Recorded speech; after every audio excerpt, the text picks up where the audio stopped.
But finally, we had to go through a process to agree and disagree that who actually is the authority. Having consulted.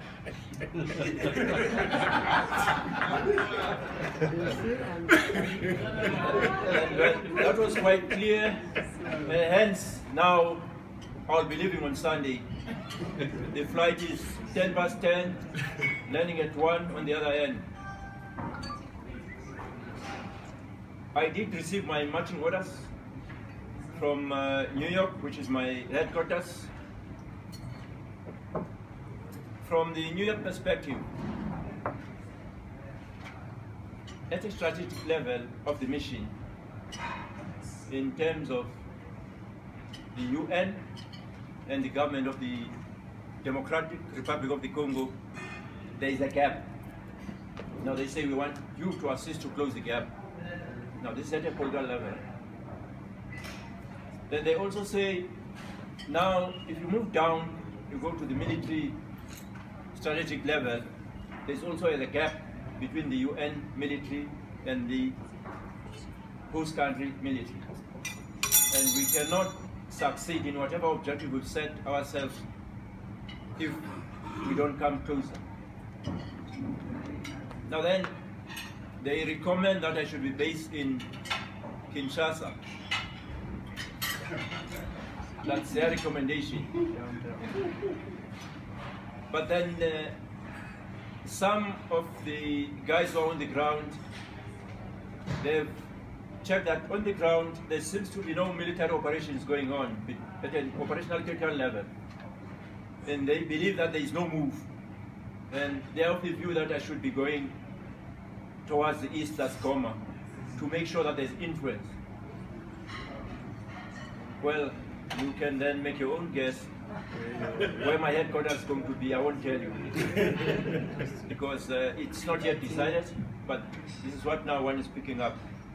But quite clear from New York that we need to change. And of course, New York has also not only appointed the first commander coming from South Africa or Africa, the head of the mission is a gentleman from Niger. One of his deputies is a gentleman from Guinea-Conakry. Well, I'll leave the other one so that you don't go that far. But there are two deputies. My deputy is coming from France, Major General. And my chief of staff is coming from Bangladesh. So you can see at least quite a diverse group of people, you know. So to come to a common vision, common objective, it's going to be an exercise. Then I suppose at least the ambassador, I'm going to try and the politics of the movement. This is good. I think it's a good point, and we need to listen to this point. It's a good point which you have raised, comrade. I think it makes sense. Comrade, we need to at least agree that what we have said can be implementable. But we need to move in stages, and I think stage one is this. Then you say something totally different from what we did. So I will try those. But then having said that,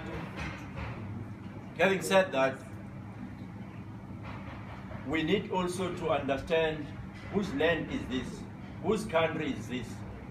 Now I'm saying, from where I'm standing, this is Lumumba's country. Okay, if then we agree that it is Lumumba's country, and we are also aware that at a certain stage, there was a view about that Katanga should go a different route. But having killed Lumumba in the presence of the UN in 1961, those guys are still intact as one country. But for a number of reasons, the gentleman who took over, who kept changing his name until Kabila the father came, at least his interaction with a number of great countries is known, and hence he stayed that long. But then the Kabilas are on board, the father is gone, the son is in. And in terms of,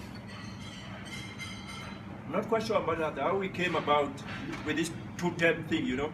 It's giving us the military problem, because these guys agreed in our absence that in Africa it will be two terms, and there is the president, then you go out. Now it looked like they want to revisit that position, our political leaders. But then the West, they stuck to the original decision, and they find it difficult to accept when you change your 2 terms to a 3rd term.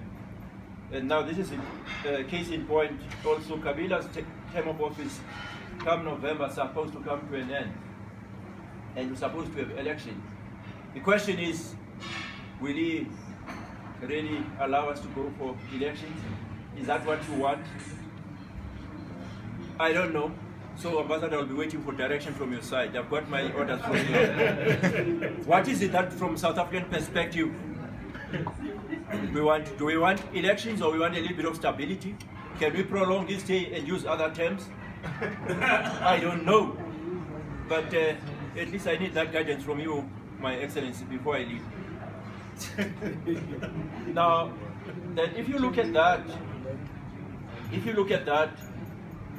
people are saying they are rebels. Some coming from, they call them negative armed forces, not rebels. Negative armed forces.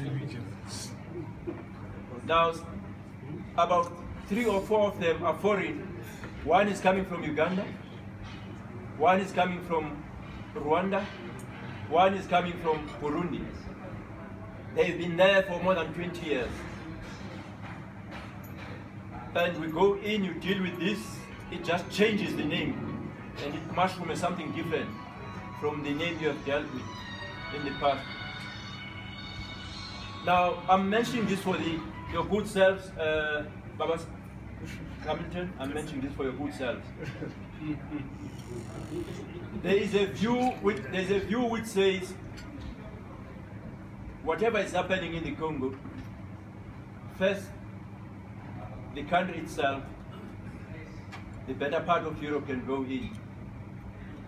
And the country where I was, which is Burundi, goes into Congo about 11 times.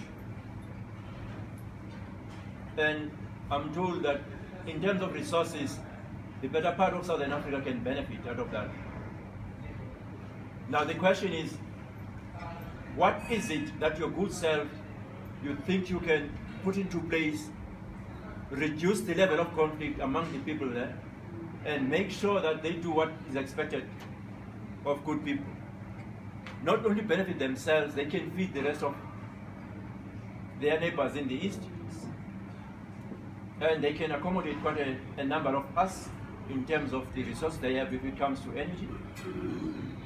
And in terms of minerals, probably you can teach them 1 or 2 lessons. But for your good selves, if you take the size of the country and then you look at the military, there is just no way that would ever have a military which would be able to cover that country. There's just no way. Then the best thing you can do is to empower them. And this is where then my friends in uniform come in. But your good self from the defense industry, where you come in terms of technology, to at least as a force multiplier with regards to the extent of their borders and the extent of the size of their country, and make sure that they understand and they know what's happening, and they can respond to what is happening and respond effectively and efficiently so that they can make at least a positive